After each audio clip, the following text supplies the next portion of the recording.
I want to play a word association game with you.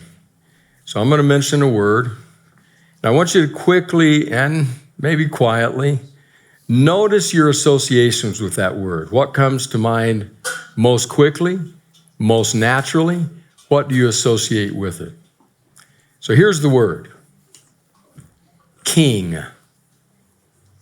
King. So I did that this last week, and I realized that some of my immediate associations with the word were Buckingham Palace, power, prestige, pomp, horses in a stable, gorgeous horses, a carriage, banners and flags and trumpets, people, crowds, guards with weapons, excitement. All of that came to mind. In fact, I even wondered about a conversation maybe between a couple of friends, one of whom says, I saw the king this last week. Really? You did? You mean like at a stadium or on TV? No. I saw him up close. You saw the king up close? Yes. I took pictures. Let me see your pictures. Pulls out a phone, scrolls through. Look right there. You mean right there? No, that's a phone pole, man. Look, just to the right of that. Yeah, right there. Well, maximize it. So large is it? That's the king. A little grainy. You said you got close. How close? Close. How close? I don't know, block or two. That's close? Well, you been close? I've been on the same continent.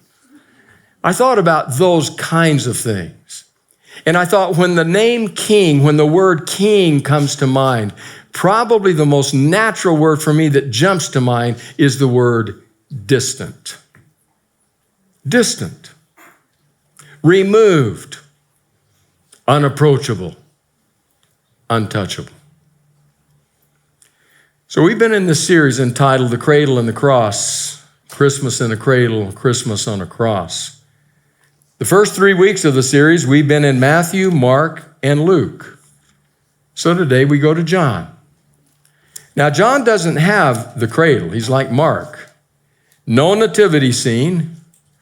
But then when I got to looking at John, especially right toward the beginning, I thought, there is evidence of the cradle. So he gives us the prologue. I'm going to read 3 verses, the very first 3 verses of John, and then we'll skip down to the verse I'm speaking of, which is connected to the prologue. So the prologue says this, in the beginning was the Word was with God, and the Word was God. He was with God in the beginning. Through him all things were made. Without him nothing was made that has been made. It is speaking of Jesus with that concept of the Word, a deep, theologically rich and sometimes theologically dense concept with which commentators and scholars have done a great deal. But that's not our interest today. Our interest today is what happens down in verse 14.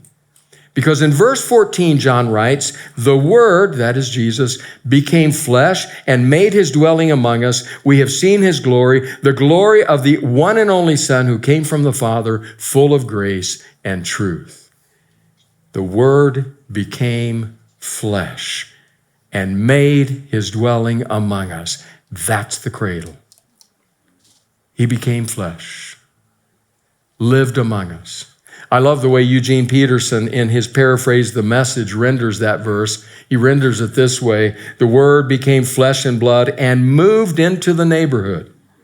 We saw the glory with our own eyes, the one-of-a-kind glory, like Father, like Son, generous inside and out, true from start to finish. He moved into the neighborhood.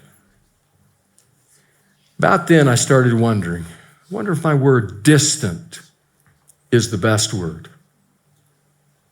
Toward the end of that first chapter of John is the first time that the word king as applied to Jesus gets mentioned. It happens when Jesus is starting to build his disciples. He's starting to call them. They're joining. He has one named Philip who comes on board and immediately goes to find Nathanael.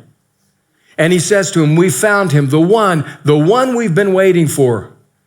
I want to read to you the conversation that unfolds with them, because he has just said to him, it's Jesus of Nazareth, and Nathanael, knee-jerk answer has echoed through the ages. Nazareth? Can anything good come out of Nazareth? And Philip just simply says, come and see. So when he comes to see, this is what happened. Verse 47, when Jesus saw Nathanael approaching, he said, here truly is an Israelite in whom there is no deceit. How do you know me? Nathanael asked. Jesus answered, I saw you while you were still under the fig tree before Philip called you. Then Nathanael declared, Rabbi, you are the Son of God. You are the King of Israel. First time in John's gospel, this title gets applied to Jesus. You are the King of Israel. That's curious because you have two people standing face to face talking, one expressing belief, faith in the other one, face to face. And I thought, distant? Wonder if that's the best word. The next time that term gets applied specifically to Jesus is over in John 12. In John 12, we are right at the beginning of the last week of his life. In John 12, Jesus allows the people to do something for him that he has never allowed, not in all his ministry up to this point. He allows them to treat him as a king, to seat him on a colt, to ride him triumphantly into Jerusalem, to shouting and waving of palm branches and declarations of royalty. Jesus has expressly forbidden that up to this point. John 12, verse 12, the next day the great crowd that had come to the festival heard that Jesus was on his way to Jerusalem. They took palm branches and went out to meet him, shouting, Hosanna, blessed is the one who comes in the name of the Lord. Blessed is the King of Israel. Jesus found a young donkey and sat on it, as it is written, do not be afraid, daughter Zion. See, your king is coming, seated on a donkey's colt.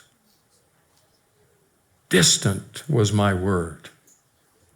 Here he is, surrounded by transformed lives, people who smile at him, wave at him, touch him. He's right in the midst of them. King. Distant? Beginning to wonder about that word. That title, King, will get applied to Jesus over and again throughout the last week of his life. Sometimes in honor, as we've just read, and sometimes in spite.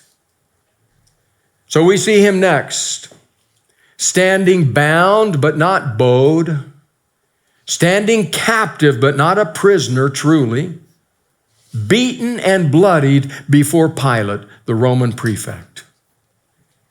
He stands before Pilate, and Pilate wants nothing to do with him. He thinks this man is innocent, and his wife has confirmed that. John 18:33, Pilate went back inside the palace, summoned Jesus, and asked him, are you the king of the Jews? I mean, how can you be the king? You're right here, right next to me. You have no pomp and splendor. Surely that can't be you. Are you the king of the Jews? Is that your own idea, Jesus asked? Or did others talk to you about me?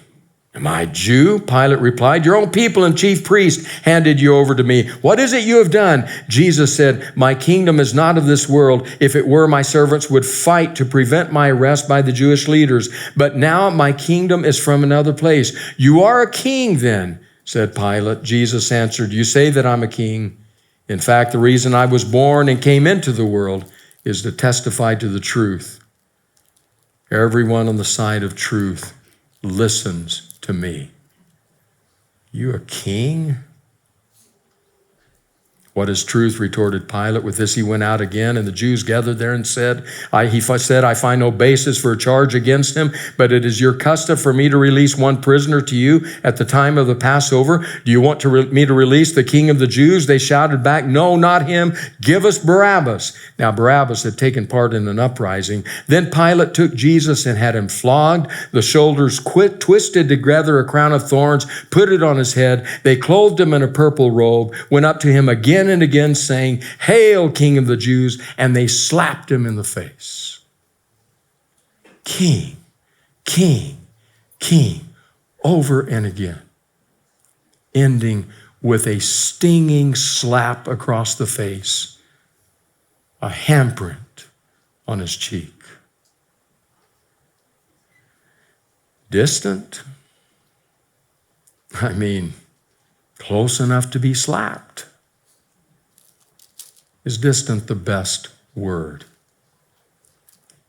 There's one more time.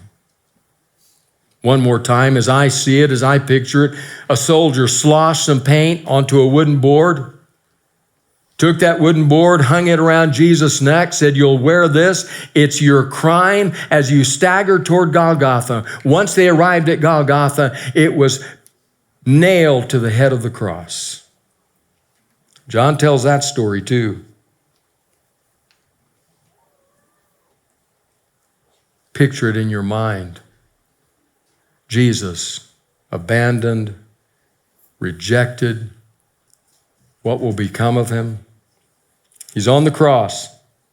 So the soldiers took charge of him. Finally, Pilate handed him over. Carrying his own cross, verse 17, he went out to the place of the skull, which in Aramaic is called Golgotha. There they crucified him and two others, one on each side and Jesus in the middle. Pilate had a notice prepared and fastened to the cross. It read, "Jesus of Nazareth, the King of the Jews." Many of the Jews read this sign, for the place where Jesus was crucified was near the city, and the sign was written in Aramaic, Latin, and Greek. Then the chief priest protested to Pilate, "Do not write the King of the Jews, but that this man claimed to be King of the Jews." Pilate answered, "What I have written, I have written."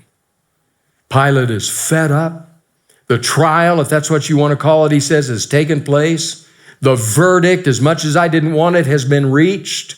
The crime has been identified. What I have written, I have written. He hangs there close enough for a soldier to pierce him in the side. As I read through this gospel time and again, it made me ask, is distant the best word? This man has echoed through history. The kind of luminary figure that we would view as distant and removed. What's your word? So the man's name was Albert Einstein, German-born theoretical physicist. Toward the end of the 20th century, when Time magazine did 5 volumes on the people of the century, the 100 most important people of the century, they chose one at the top of the list. Name this one figure, the person of the century, is named Albert Einstein. It was sometime after that Walter Isaacson wrote a piece in Time magazine reporting on an interview that Einstein granted. I want to read you 2 or 3 excerpts from that interview. These are Isaacson's words. Shortly after his 50th birthday, Einstein gave a remarkable interview in which he was more revealing than he had ever been about his religious sensibility. The interview was with George Sylvester Weyrich. Weyrich asked Einstein, "Do you believe in God?" Einstein, "I'm not an atheist. I don't think I can call myself a pantheist. The problem involved is too vast for our limited minds. We're in the position of a little child entering a huge library filled with books in many languages. The child knows someone must have written those books. Child does not know how. Child does not understand the languages in which they're written. The child dimly suspects a mysterious order in the arrangement of the books, but doesn't know what that is. That," said Einstein, "it seems to me, is the attitude of even the most intelligent human being toward God. We see the universe marvelously arranged and obeying certain laws, but only dimly understand these laws." Weyrich again, "Do you accept the historical evidence of Jesus?" Einstein, "Unquestionably. No one can read the Gospels without feeling the actual presence of Jesus. His personality pulsates in every word. No myth is filled with such life." Weyrich again, "To what extent are you influenced by Christianity?" Einstein, As a child, I received instruction both in the Bible and in the Talmud. I am a Jew, but I am enthralled by the luminous figure of the Nazarene. I want to reread those words to you. This is one of the most brilliant minds in history, Albert Einstein. I am a Jew, but I am enthralled by the luminous figure of the Nazarene. He has echoed throughout time, this king. This king who was crucified for being king. This king who was born to be king. After all, other wise men called the Magi, Matthew tells us, came early on asking, where is he who was born king? Those kinds of people who are recognized as royalty, as regal, even from the cradle, are the kind that echo throughout time as being distant, removed, separated from us. Grainy pictures. But what was it that John said, again from the Message, John 1:14, the Word became flesh and blood and moved into the neighborhood. He lives next door to you. We saw the glory with our own eyes, the one-of-a-kind glory, like Father, like Son, generous inside and out, true from start to finish.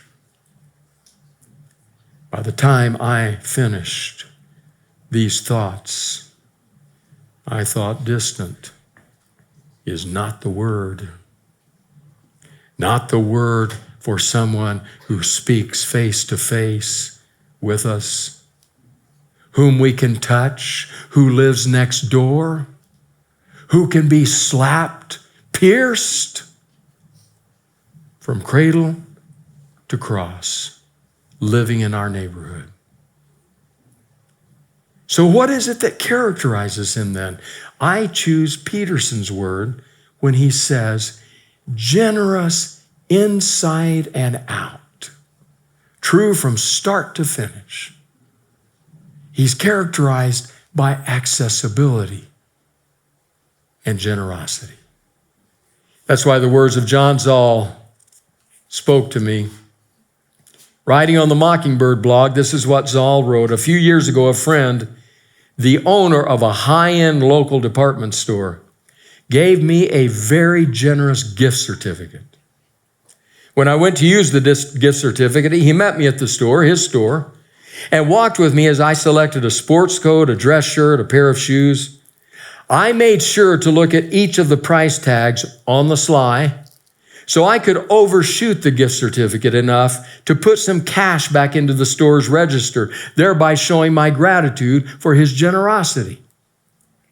When I got to the register, I put my wallet on the counter, got out my credit card, but he placed the gift certificate in front of me and said, well, looks like you've only spent a little more than half your credit with us. I was shocked. In that moment, I realized he had been only charging me half price for the ticket price, which meant I was still in his debt. In a few weeks, I returned to the store with my wife, determined to show my appreciation by overspending the gift certificate this time. So this time, we approached the counter as a united front with a huge armload of clothing and accessories. I handed our friend the gift certificate and got my wallet out. He took the gift certificate in hand and started entering the purchases into the register. Finally, when the bags were full, he turned to us and said, you're not going to believe this. I've rung everything up, and the total comes to exactly zero. We started protesting. That can't be right.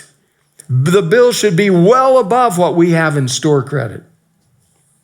Then he said, I don't think you understand how this gift certificate works. No matter what you throw at it, the total will always be zero. We finally understood his arrangement. In our attempts to buy our way out of his debt, we had completely missed the value of the gift, which this generous man took such pleasure bestowing on us. Zoll closes his story with this: the work of the cross, and I would add the work from the cradle to the cross, for you and me, carries with it the inescapable reckoning of God's peace with the world, which is a trustworthy, unwavering, and everlasting promise to the world. Maybe that's what should come to mind when, in referring to Jesus, we say King. Generous from start to finish, generous inside and out, accessible and with us every day. That's our King. Because of that, it gives me great privilege to say to you, Merry Christmas.